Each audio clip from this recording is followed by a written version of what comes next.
I a Paiporta, immersos en les festes de Sant Roc, celebren avui el Dia del Melonet, una tradició pensada per als més menuts de la casa i que ha recuperat el grup de danses l'Espoli. Durant el matí, la xicalla convertirà melons en fanals decorats al carrer i esta nit els passejaran pel poble en un passacarrer. Mans a la faena sense por a embrutar-se i tota la destressa possible. Són els ingredients que calen per a cuinar artísticament el melonet.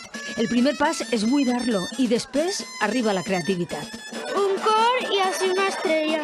He hecho la cara de un personaje de un videojuego. Una escala, un sol, la megua inicial. I raspant, tot i que a vegades la tècnica necessita d'una xudeta extra. Té que raspar, perquè si no es trenca. No és fàcil, Perquè al tallar és un poquet difícil. I els xiquets fan el que poden i els papàs passen també molt bé així.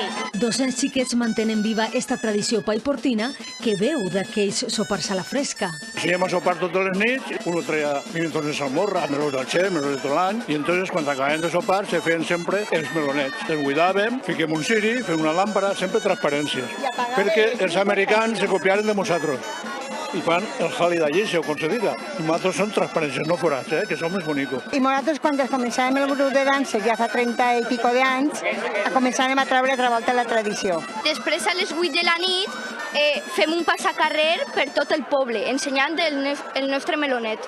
Cantant una cançó, la del sereno. Sereno, sereno, dime quina hora és. La una, les dos, van a tocar les tres. El sereno té un gos que li diuen Capi.